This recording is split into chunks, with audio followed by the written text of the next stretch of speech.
Assalamualaikum warahmatullahi wabarakatuh. Di sini saya akan menjelaskan mengenai pengaruh model problem-based learning berbasis open-ended terhadap kemampuan berpikir nalar matematis dan self-efficacy. Yang terhormat, dosen pengampu mata kuliah Seminar Pendidikan Matematika, Bapak Dedi Nurjamil. Selanjutnya, perkenalkan nama saya Ayu Kania Dewi dengan NPM 19-15-1016. Langsung saja ke pembahasan. Di sini ada latar belakang.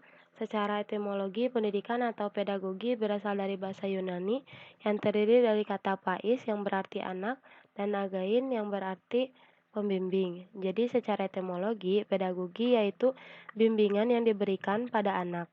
Sementara dalam bahasa Inggris, pendidikan diistilahkan dengan education yang memiliki sinonim dengan process of teaching yang berarti proses pengajaran.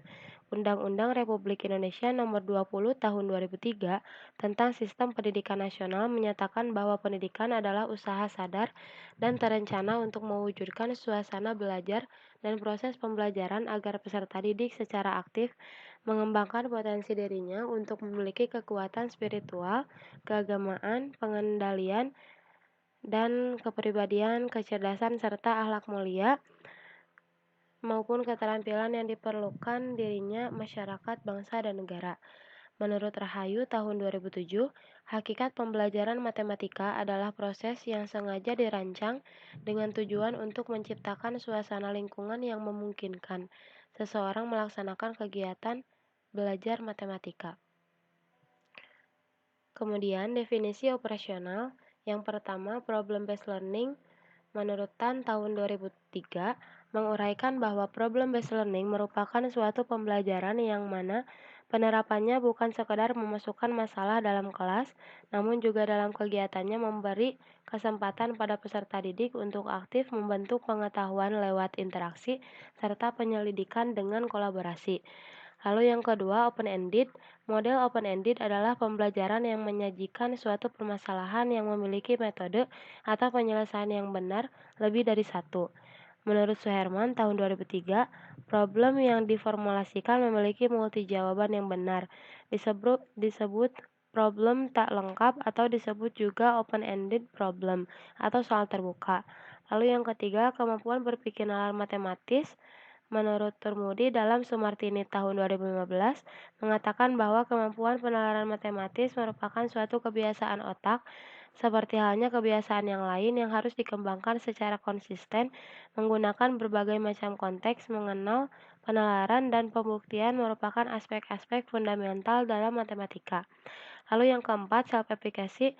Menurut Santrok tahun 2007, self-efficacy merupakan keyakinan seseorang terhadap kemampuan yang mereka miliki dalam menguasai kondisi dan situasi serta menghasilkan sesuatu yang menguntungkan bagi mereka. Lalu dalam tujuan penelitian, yang pertama untuk mengetahui apakah ada pengaruh model problem-based learning berbasis open-ended terhadap kemampuan berpikir nalar matematis dan self-efficacy. Lalu yang kedua untuk mengetahui berapa besarkah pengaruh model problem-based learning berbasis open-ended terhadap kemampuan berpikir nalar matematis dan self-efficacy. Manfaat penelitian. Untuk manfaat teoritis, secara umum hasil penelitian ini diharapkan mampu memberikan kontribusi terhadap pembelajaran matematika, terutama pemahaman guru atau peserta didik terhadap ada tidaknya pengaruh model problem-based learning berbasis open-ended terhadap kemampuan berpikir nalar matematis dan self-efficacy. Lalu manfaat praktis, yang pertama bagi sekolah, hasil penelitian ini diharapkan dapat memberikan masukan kepada pihak sekolah untuk meningkatkan kemampuan profesionalisme guru dalam pelaksanaan pembelajaran sehingga dapat meningkatkan prestasi belajar peserta didik.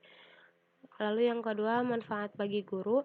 Hasil penelitian ini diharapkan dapat menjadikan acuan bagi guru dalam melaksanakan pembelajaran di kelas. Lalu yang ketiga, manfaat bagi peserta didik. Hasil penelitian ini diharapkan dapat membantu menunjang para peserta didik untuk mempermudah dalam mempelajari pelajaran matematika. Lalu yang keempat, penelitian lanjutan. Hasil penelitian ini diharapkan dapat menambah pengetahuan, wawasan, serta referensi mengenai pengaruh problem-based learning berbasis open-ended terhadap kemampuan berpikir nalar matematis dan self-efficacy. Kajian teori yang pertama, problem-based learning. Menurut Bound dan Valetti, menyatakan bahwa PBL adalah suatu pendekatan pembelajaran dengan membuat konfrontasi pada peserta didik dengan masalah-masalah praktis berbentuk struktur atau open-ended melalui stimulus dalam belajar. Sedangkan menurut Arendts, pembelajaran berbasis masalah merupakan suatu pendekatan pembelajaran di mana peserta didik mengerjakan permasalahan yang autentik dengan maksud untuk menyusun pengetahuan mereka sendiri, mengembangkan inquiry dan keterampilan berpikir tingkat lebih tinggi, mengembangkan kemandirian dan kepercayaan diri. Tan menyatakan bahwa karakteristik yang tercakup dalam problem-based learning antara lain yang pertama, pemberian masalah, menggunakan masalah dunia nyata, masalah merumuskan masalah, dan mengidentifikasi, lalu mempelajari dan mencari sendiri materi yang terkait dengan masalah. Yang kelima, solusi dari masalah tersebut. Lalu yang keenam, pendidikan lebih banyak memfasilitasi perlunya penekanan kompetensi dunia nyata dalam belajar serta perkembangan dalam bidang pembelajaran problem-based learning. Nah, dalam pembelajaran problem-based learning ada beberapa tahapan dalam pembelajarannya, yaitu untuk tahap yang pertama mengorganisasikan peserta didik kepada masalah, lalu tahap yang kedua mengorganisasikan peserta didik untuk belajar, tahap yang ketiga membantu penyelidikan mandiri dan kelompok, tahap keempat mengembangkan dan mempresentasikan hasil, lalu yang kelima mengevaluasi. Kelebihan dari pembelajaran problem-based learning yang pertama, pemecahan masalah dapat merangsang kemampuan peserta didik serta memberikan kepuasan untuk menentukan pengetahuan yang baru dan mengembangkan pengetahuan tersebut. Yang kedua, pemecahan masalah dapat mengembangkan kemampuan peserta didik untuk berpikir kritis, inovatif, meningkatkan motivasi baik dalam diri maupun melalui luar untuk belajar dan mengembangkan kemampuan mereka menyesuaikan dengan pengetahuan yang baru. Lalu yang ketiga, pemecahan masalah dapat memberikan kesempatan bagi peserta didik untuk mengaplikasikan pengetahuan mereka ke dalam dunia nyata. Lalu yang terakhir, pemecahan masalah dapat mendorong peserta didik untuk belajar sepanjang hayat. Kekurangan dari PBL yang pertama, apabila peserta didik tidak memiliki minat dan memandang bahwa masalah yang akan diselidiki adalah sulit, maka mereka akan merasa enggan untuk mencoba. Membutuhkan waktu untuk persiapan. Apabila guru tidak mempersiapkan secara matang strategi ini, maka tujuan pembelajaran bisa jadi tidak tercapai. Lalu yang ketiga, pemahaman peserta didik terhadap suatu masalah di masyarakat ataupun di dunia nyata terkadang kurang, sehingga proses pembelajaran berbasis masalah terhambat. Selanjutnya, kajian teori yang kedua yaitu open-ended. Model pembelajaran open-ended merupakan bentuk pembelajaran yang tergambar dari awal sampai akhir yang menyajikan suatu permasalahan yang memiliki metode atau penyelesaian yang benar lebih dari satu. Tujuan pembelajaran ini menurut Nohda dalam Suherman dan kawan-kawan tahun 2003 ialah untuk membantu mengembangkan kegiatan kreatif dan pola pikir matematik siswa melalui problem posing secara simultan. Dengan kata lain, kegiatan kreatif dan pola pikir matematik siswa harus dikembangkan semaksimal mungkin sesuai dengan kemampuan setiap siswa. Karakteristik dari pembelajaran dengan pendekatan open-ended learning yaitu prosesnya terbuka. Maksudnya masalah itu memiliki banyak cara penyelesaian yang benar. Lalu yang kedua, hasil akhir yang terbuka, di mana untuk masalah yang memiliki banyak jawaban yang benar. Yang ketiga, cara pengembangan lanjutan terbuka. Maksudnya ketika siswa telah menyelesaikan masalahnya, mereka dapat mengembangkan masalah tersebut dengan mengubah kondisi masalah sebelumnya. Selanjutnya untuk langkah-langkah pembelajaran open-ended, menurut Silberman tahun 2004, yaitu yang pertama persiapan sebelum mulai proses pembelajaran, guru membuat program suatu pembelajaran atau rencana pelaksanaan pembelajaran. Yang kedua, dalam pelaksanaan terdiri dari kegiatan pendahuluan dan kegiatan inti dengan beberapa uraian. Yang pertama, ada pendahuluan. Peserta didik menyimak motivasi yang diberikan guru bahwa yang akan dipelajari berkaitan atau bermanfaat bagi kehidupan sehari-hari. Lalu yang kedua, peserta didik membentuk kelompok yang terdiri dari 5 orang atau lebih. Lalu yang ketiga, peserta didik mendapatkan pertanyaan open-ended problems. Lalu peserta didik mendiskusikan bersama kelompok mengenai penyelesaian dari pertanyaan open-ended problems. Selanjutnya, setiap kelompok melalui perwakilan mengemukakan pendapat atau solusi yang ditawarkan.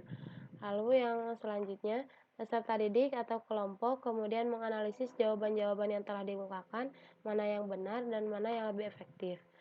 Selanjutnya, kegiatan akhir yaitu peserta didik menyimpulkan apa yang telah dipelajari. Selanjutnya, setelah pelaksanaan, lalu ada evaluasi, di mana setelah berakhirnya KBM, peserta didik mendapatkan tugas perorangan atau ulangan harian yang berisi pertanyaan open-ended problems. Untuk kelebihan dari open-ended itu sendiri, yang pertama, siswa berpartisipasi lebih aktif dalam pembelajaran dan sering mengekspresikan idenya. Siswa memiliki kesempatan lebih banyak dalam memanfaatkan pengetahuan dan keterampilan matematika secara komprehensif. Siswa dengan kemampuan matematika rendah dapat merespon permasalahan dengan cara mereka sendiri. Siswa secara intrinsik termotivasi untuk memberikan bukti atau penjelasan. Dan yang terakhir, siswa memiliki pengalaman banyak untuk menemukan sesuatu yang dalam menjawab permasalahan. Sedangkan untuk kekurangannya, yang pertama, membuat dan menyiapkan masalah matematika yang bermakna bagi siswa bukanlah pekerjaan yang mudah. Mengemukakan masalah yang langsung dapat dipahami siswa sangat sulit sehingga banyak siswa yang mengalami kesulitan bagaimana merespon permasalahan yang diberikan. Kemudian siswa dengan kemampuan tinggi bisa merasa ragu atau mencemaskan jawaban mereka sendiri. Kemudian kajian teori yang ketiga, kemampuan berpikir nalar matematis. Turmudi dalam Sumartini tahun 2015 mengatakan bahwa kemampuan penalaran matematis merupakan suatu kebiasaan otak, seperti halnya kebiasaan yang lain yang harus dikembangkan secara konsisten, menggunakan berbagai macam konteks, mengenal penalaran, dan pembuktian merupakan aspek-aspek fundamental dalam matematika. Secara garis besar, kemampuan penalaran matematis dibagi menjadi dua, yaitu penalaran deduktif dan induktif. Penalaran deduktif merupakan cara berpikir di mana dari pernyataan umum ditarik kesimpulan yang bersifat khusus. Penarikan kesimpulan menggunakan silogisme yang didasarkan pada aturan yang telah disepakati.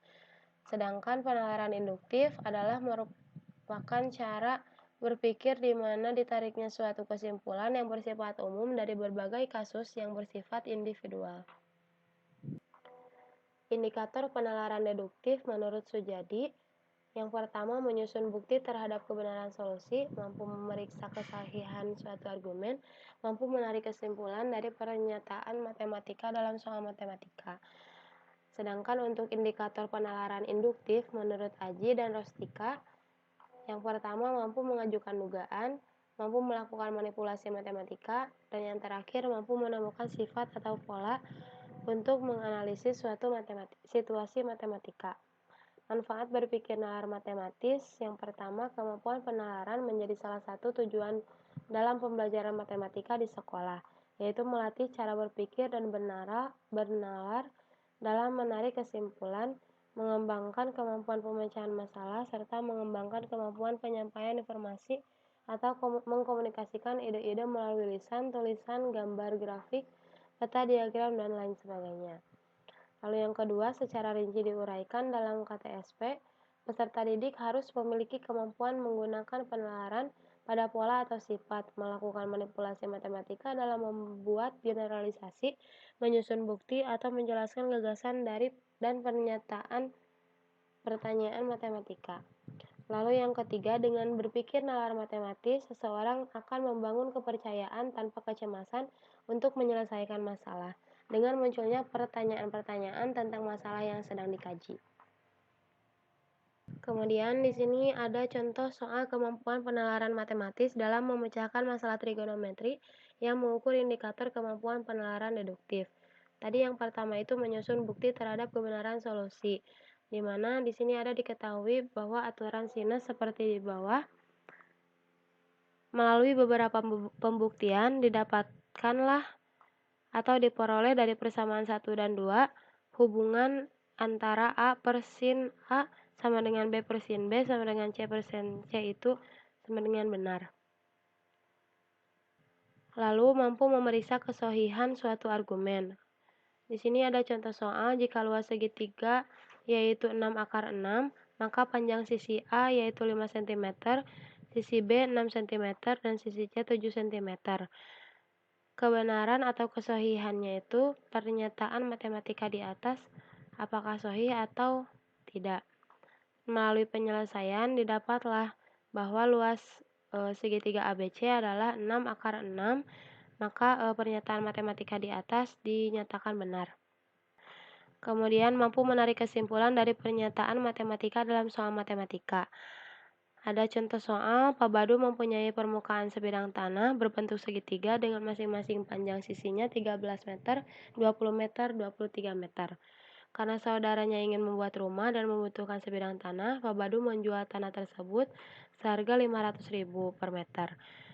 Berapa uang yang diterima Pak Badu setelah menjual tanah? Lalu kesimpulan apa yang didapatkan dari pertanyaan matematika di atas? Nah, melalui beberapa penyelesaian, didapatlah uang yang dibayar untuk membeli tanahnya itu 129,615 dikali 500.000 sehingga didapat 64.807.500. Jadi kesimpulan yang didapatkan yaitu Pak Badu mempunyai tanah seluas 129,615 meter persegi dan uang yang diterima Pak Badu adalah sebanyak 64.807.500 rupiah dari panjang sisi-sisi tanah yang telah diketahui. Selanjutnya, contoh soal kemampuan penalaran matematis dalam memecahkan masalah trigonometri yang mengukur indikator kemampuan penalaran deduktif mengajukan dugaan. Di sini yang diketahui sebuah segitiga lancip sebarang diketahui sisinya, unsur yang diketahui adalah segitiga ini yaitu segitiga panjang sisi. Seperti terlihat pada gambar. Menurut pendapat teman-teman, dapatkah kita mencari besar sudut-sudut segitiga tersebut? Untuk penyelesaiannya bisa dilihat sehingga didapat secara analog akan didapat bahwa cos B sama dengan akar A kuadrat ditambah C kuadrat dikurangi B kuadrat dibagi 2AC. Kemudian untuk cos C sama dengan akar A kuadrat ditambah B kuadrat dikurangi C kuadrat dibagi 2AB. Dan juga cos A sama dengan akar B kuadrat ditambah C kuadrat dikurangi A kuadrat dibagi dengan 2BC. Selanjutnya, mampu melakukan manipulasi matematika. Untuk contoh soalnya ada diketahui segi 4 ABCD seperti pada gambar, yang ditanyakannya itu panjang AD. Nah, di sini kita gambar terlebih dahulu segitiga ABD seperti pada gambar. Kemudian nanti didapat bahwa BD-nya itu adalah BC kuadrat akar dari BC kuadrat ditambah CD kuadrat sehingga didapat untuk panjang dari BD-nya itu adalah 5. Nah, dari sini kita dapat mencari untuk panjang AD-nya itu berapa. Bisa digunakan rumus AD kuadrat sama dengan AB kuadrat ditambah BD kuadrat dikurangi 2AB dikali BD dikali cos 45 derajat. Sehingga didapat untuk panjang AD-nya itu adalah akar 17. Selanjutnya, kajian teori yang keempat, self-efficacy. Menurut Jean Ellis Omrod, self-efficacy adalah keyakinan seseorang tentang kemampuannya sendiri untuk menjalankan perilaku tertentu atau mencapai tujuan tertentu. Bandura membedakan self-efficacy menjadi 3 dimensi. Yang pertama, dimensi level. Yang kedua, dimensi generality. Yang ketiga, dimensi strength. Selanjutnya ada proses-proses yang mempengaruhi self-efficacy menurut Bandura tahun 1997.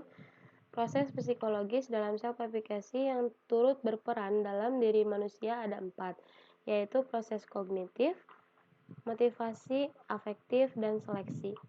Untuk proses kognitif, merupakan proses berpikir yang di dalamnya termasuk pemerolehan, pengorganisasian, dan penggunaan informasi. Kebanyakan tindakan manusia bermula dari sesuatu yang difikirkan terlebih dahulu. Individu yang memiliki self-efficacy yang tinggi lebih tenang membayangkan tentang kesuksesan. Sebaliknya, untuk individu yang self-efficacy-nya rendah, lebih banyak membayangkan kegagalan dan hal-hal yang dapat menghambat tercapainya kesuksesan. Kemudian proses motivasi, kebanyakan motivasi manusia dibangkitkan melalui kognitif. Individu memberi motivasi atau dorongan bagi diri mereka sendiri dan mengarahkan tindakan melalui tahap pemikiran-pemikiran sebelumnya. Kepercayaan akan kemampuan diri dapat mempengaruhi motivasi dalam beberapa hal, yakni menentukan tujuan yang telah ditentukan individu, beberapa besar usaha yang dilakukan, seberapa tahan mereka dalam menghadapi kesulitan, dan ketahanan mereka dalam menghadapi kegagalan. Kemudian yang ketiga ada proses afektif. Proses ini merupakan pengaturan kondisi emosi dan reaksi emosional. Menurut Bandura, keyakinan individu akan coping mereka sendiri turut mempengaruhi level stres dan depresi seseorang saat mereka mengalami situasi yang sulit.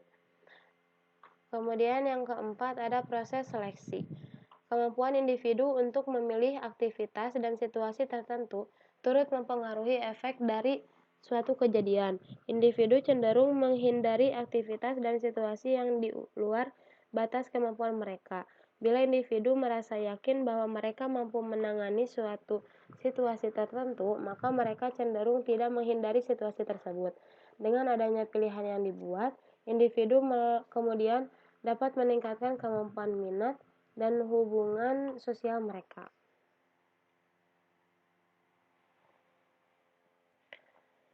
Secara garis besar, self-efficacy terdiri atas dua bentuk, yaitu self-efficacy tinggi dan self-efficacy rendah.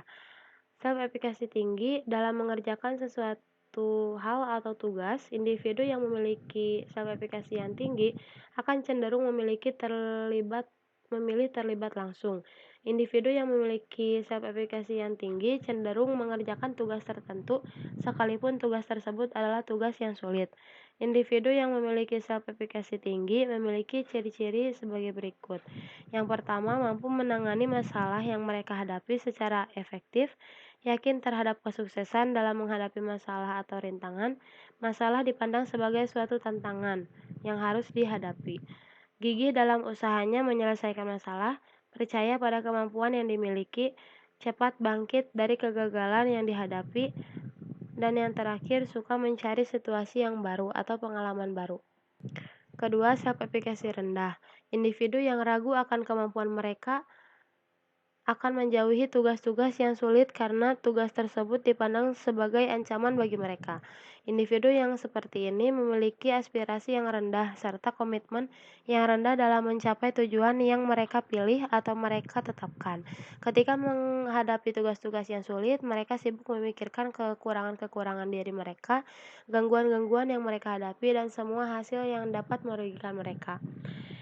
Ciri-ciri individu yang memiliki self-efficacy rendah, yang pertama, lamban dalam membenahi atau mendapatkan kembali self-efficacy-nya ketika menghadapi kegagalan, tidak yakin bisa menghadapi masalah, menghindari masalah yang sulit, mengurangi usaha dan cepat menyerah ketika menghadapi masalah, ragu pada kemampuan diri yang dimiliki, tidak suka mencari situasi yang baru, dan aspirasi dan serta komitmen pada tugas yang lemah. Menurut Bandura, terdapat beberapa faktor yang dapat mempengaruhi self-efficacy pada diri individu. Antara lain yang pertama, budaya. Budaya mempengaruhi self-efficacy melalui nilai atau values, kepercayaan dalam proses pengaturan diri, yang berfungsi sebagai sumber penelitian self-efficacy dan juga sebagai konsekuensi dari keyakinan akan self-efficacy. Melalui faktor budaya, seseorang yang pada dasarnya baik akan menjadi buruk dan jahat karena pengaruh kebudayaan. Yang kedua yaitu gender. Perbedaan gender juga mempengaruhi self-efficacy. Hal ini dapat dilihat dari penelitian Bandura tahun 1997 yang menyatakan bahwa wanita lebih tinggi efikasinya dalam mengelola perannya. Wanita memiliki peran selain sebagai ibu rumah tangga, juga sebagai wanita karir akan memiliki self-efikasi yang tinggi dibandingkan dengan pria yang bekerja. Kemudian yang ketiga yaitu sifat. Dari tugas yang dihadapi, derajat dan kompleksitas kesulitan tugas yang dihadapi akan mempengaruhi penilaian individu tersebut terhadap kemampuan dirinya sendiri. Semakin kompleks tugas yang dihadapi oleh individu, maka akan semakin rendah individu tersebut menilai kemampuannya. Kemudian yang keempat, insentif eksternal atau faktor lain yang dapat mempengaruhi self-efikasi individu adalah intensif yang diperolehnya. Bandura menyatakan bahwa salah satu faktor yang dapat meningkatkan self-efikasi adalah kompeten continuous insentif, yaitu insentif intensif yang diberikan orang lain yang merefleksikan keberhasilan seseorang. Kemudian yang kelima, status atau peran. Peran individu dalam lingkungan. Individu yang memiliki status yang lebih tinggi akan memperoleh derajat kontrol yang lebih besar, sehingga self-efikasi yang dimilikinya juga tinggi. Begitupun sebaliknya. Dan yang terakhir yaitu informasi tentang kemampuan diri individu yang memiliki self-efikasi tinggi. Jika ia memperoleh informasi positif mengenai dirinya, sementara individu yang memiliki self-efikasi rendah, jika ia memperoleh informasi negatif mengenai dirinya.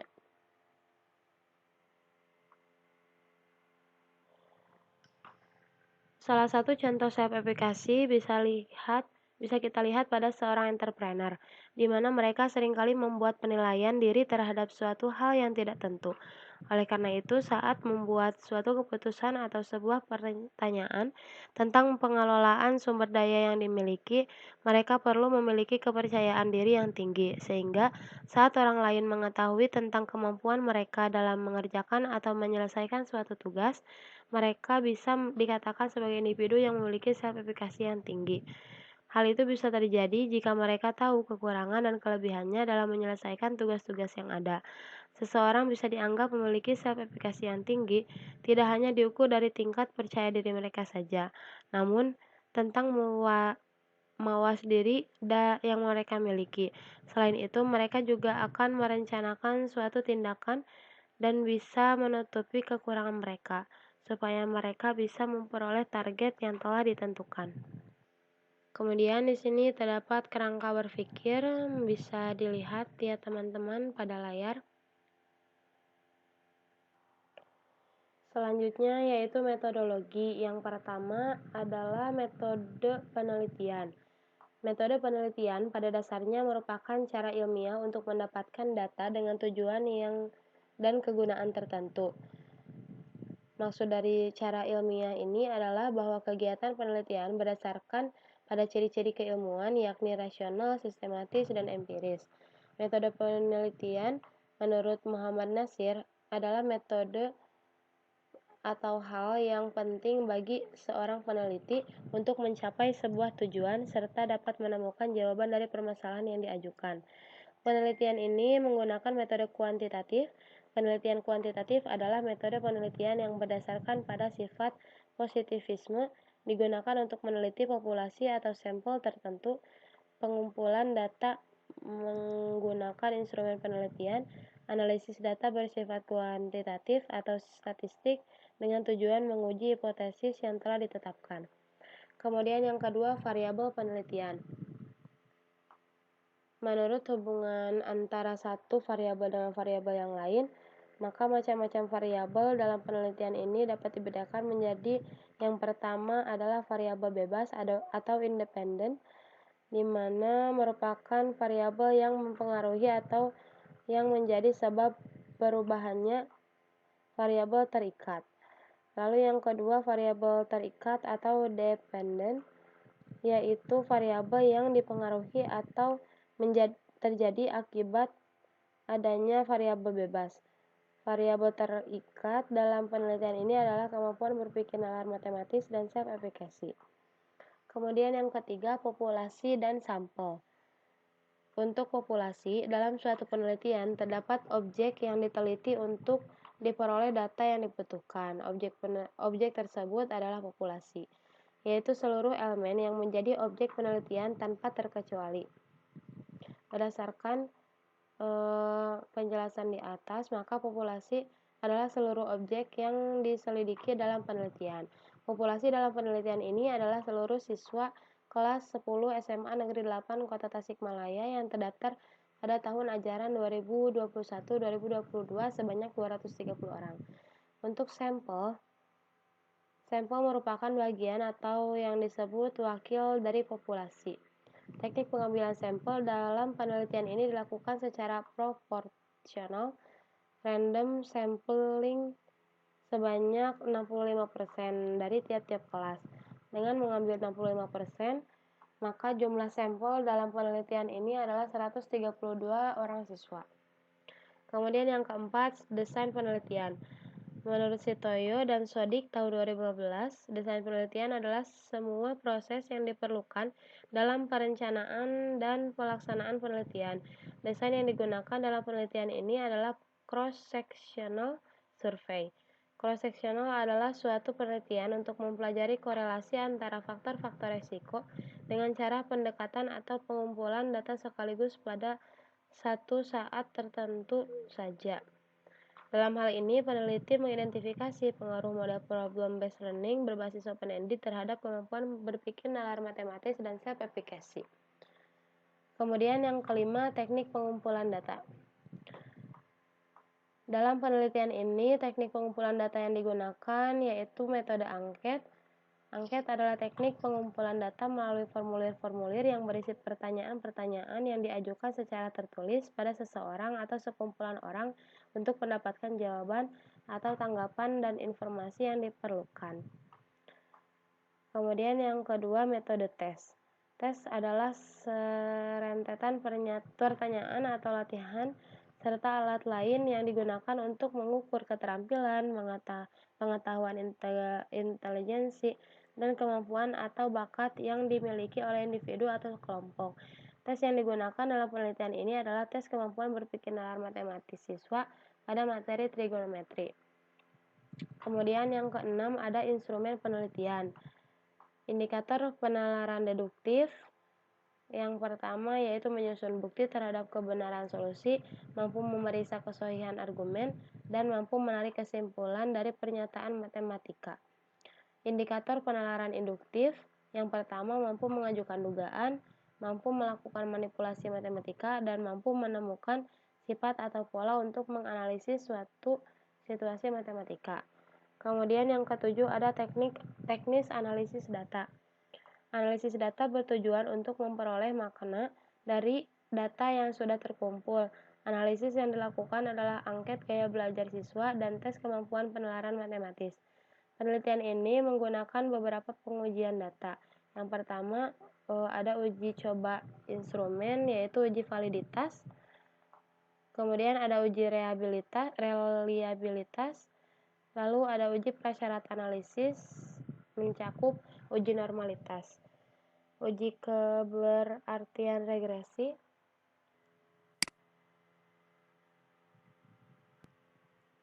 lalu pengujian linearitas regresi, kemudian ada uji hipotesis juga,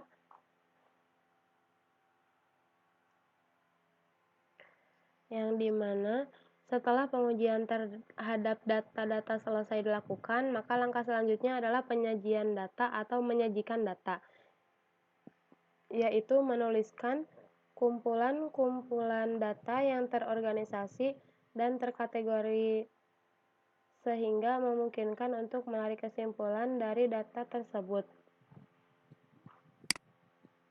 Lalu mendeskripsikan dan menarik kesimpulan dari data yang telah dikumpulkan. Kemudian yang kedelapan ada waktu dan tempat. Waktu penelitian merupakan kapan dan lamanya penelitian ini berlangsung, mulai dari perencanaan sampai dengan penyusunan proposal penelitian. Sedangkan tempat yaitu tempat di mana sebenarnya penelitian ini dilakukan, lengkap dengan keadaan dari objek-objek yang diteliti. Penelitian ini dilakukan pada bulan April sampai dengan Maret, bertempat di SMA Negeri 8 Kota Tasikmalaya. Baik, mungkin sekian yang dapat saya sampaikan. Mohon maaf apabila masih banyak kekurangan. Wassalamualaikum warahmatullahi wabarakatuh.